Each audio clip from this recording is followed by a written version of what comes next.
ভাই উনি ভাই বলছে তুই বেটা আসময় আছে নাকি? ডাক্তার ডাক্তার বুঝছেন ডাক্তার ডাক। ভাই আমাদের ইমার্জেন্সি ভাই একদম ছোট ভাই তো? ভাই, আজকে একটা সিরিয়াস রোগী আসছে ভাই, ওনাকে নিয়ে সবাই ব্যস্ত ভাই। এত বুঝাবুঝির টাইম নেই আমার। ভাই, ডাক্তার ডাক্তার বুঝছে ডাক্তার ডাক যা। উনি কোথাও যাবেন না।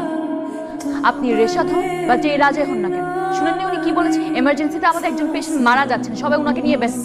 আর আপনার ছোট ভাই তো মারা যাচ্ছেন, আমরা দেখতেই পাচ্ছি একটু রক্ত বের হয়েছে, সেটা তো দেখছি আমরা।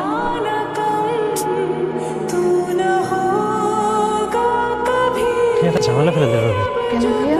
রেশাদ ভাইয়ের বাবা এই হাসপাতালে অর্ধেক জমি দিছে, তার মধ্যে রেশাদ ভাই এই মহল্লার কঠিন পাওয়ারফুল মানুষ। তুমি কেন আজকে এইভাবে বলতে গেলা?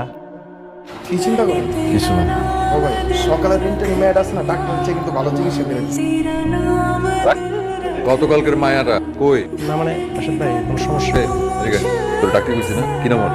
রুবি, এই হসপিটালে আমি ইন্টার্ন হিসেবে আর থাকতে পারছি না, এটাই তো বলবেন তাই না? সমস্যা নেই, আমি প্রস্তুত।